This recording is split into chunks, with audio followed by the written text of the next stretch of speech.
हम सब ना दिन भर कितने ही वादे करते हैं, पर कभी सोचा है कि एक मामूली सा वादा कब एक कानूनी कॉन्ट्रैक्ट बन जाता है। मतलब कब वो सिर्फ एक बात नहीं रह जाती, बल्कि कानून की नज़र में एक पक्की डील बन जाती है। चलिए आज इसी के पीछे के नियमों को थोड़ा आसान भाषा में समझते हैं।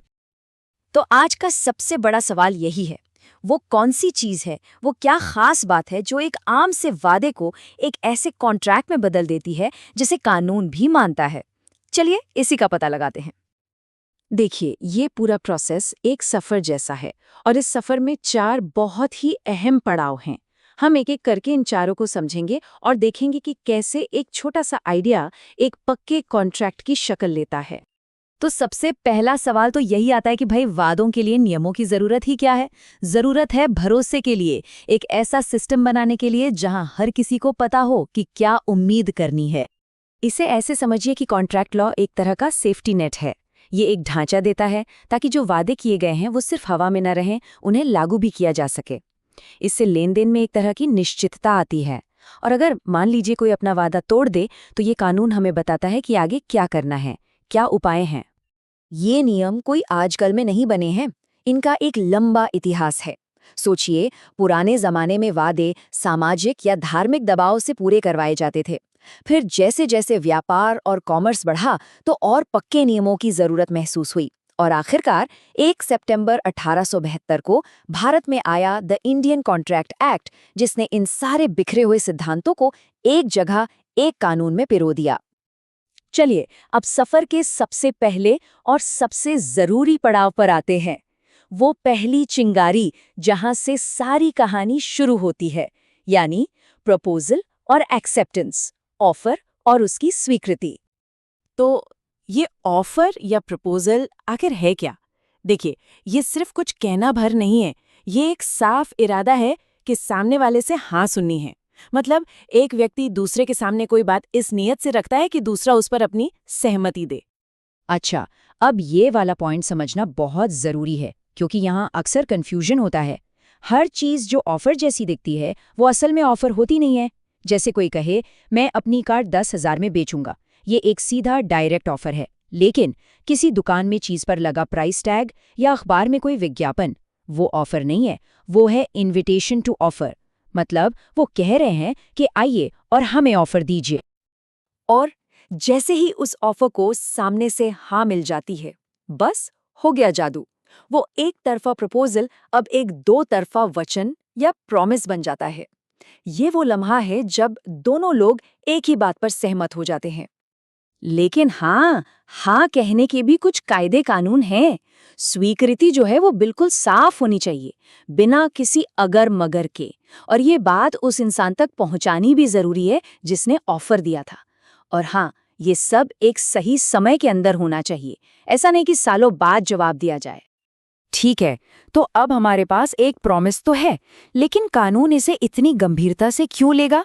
वजह यह है कि हर वादे की एक कीमत होती है। कानून की भाषा में इसे कंसिडरेशन या प्रतिफल कहते हैं। कंसिडरेशन का सीधा सा मतलब है बदले में कुछ। देखिए, कानून को मुफ्त के वादे ज्यादा पसंद नहीं। अगर एक पक्ष कुछ दे रहा है तो दूसरे पक्ष से भी बदले में कुछ मिलना चाहिए। यही लेन देन, ये कुछ के बदले कुछ ही कॉन्ट्रैक्ट को कानूनी वजन देता है। और हाँ, इस कीमत के भी अपने नियम हैं। ये लेन देन दोनों पार्टियों की मर्जी से होना चाहिए। इसकी कोई ना कोई वैल्यू होनी चाहिए, भले ही वो 1 रुपया ही क्यों ना हो। और सबसे जरूरी बात, ये पूरी तरह से कानूनी होना चाहिए। भारतीय कानून में एक बड़ी दिलचस्प बात है। मान लीजिए 2 लोगों के बीच एक कॉन्ट्रैक्ट होता है, लेकिन पैसे कोई तीसरा व्यक्ति देता है, तो क्या ये चलेगा?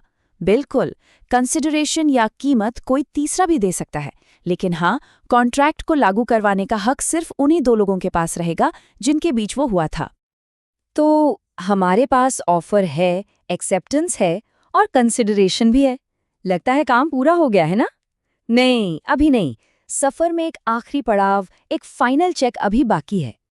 सोचिए, सब कुछ तय हो गया, कीमत भी तय हो गई, लेकिन अगर उस वादे का मकसद ही गैर कानूनी है तो सब बेकार है। ये उस वादे की आखिरी और सबसे बड़ी परीक्षा है।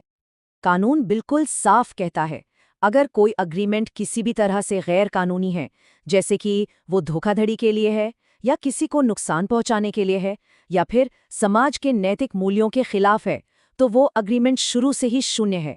मतलब वो कॉन्ट्रैक्ट कभी बना ही नहीं। तो ये लोक नीति के विरुद्ध या अपोज टू पब्लिक पॉलिसी का क्या मतलब है? इसका मतलब है कोई भी ऐसा समझौता जो समाज के बुनियादी सिद्धांतों के खिलाफ जाए।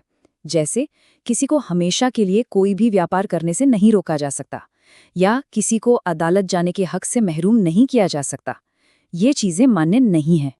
और इन सभी पड़ावों को, इन सभी परीक्षाओं को पार करने के बाद आखिरकार हमारा वादा अपनी मंजिल पर पहुंच गया है। अब ये सिर्फ एक वादा नहीं, बल्कि एक लागू करने योग्य कॉन्ट्रैक्ट है। तो चलिए एक बार इस पूरे सफर को फटाफट दोहराते हैं। एक चिंगारी से शुरुआत हुई, यानी ऑफर और एक्सेप्टेंस। फिर उसे मिली ताकत, यानी कंसिडरेशन। उसने एक परीक्षा पास की, यानी उसका मकसद कानूनी था। और नतीजा क्या निकला? एक मजबूत, लागू करने योग्य कॉन्ट्रैक्ट। तो अगली बार जब कोई वादा किया जाए या लिया जाए, तो ये याद रखना जरूरी है, सही हालात में कहे हुए शब्द सिर्फ शब्द नहीं रहते, वो एक कानूनी अधिकार बन जाते हैं। यही तो है कॉन्ट्रैक्ट लॉ की असली ताकत। अब जब ये सारी कहानी समझ आ गई है, तो एक सवाल तो मन में आता ही है। अगर कोई अपने आज के दिन के बारे में सोचे, तो ऐसे कितने कॉन्ट्रैक्ट्स में वो शामिल हुआ होगा?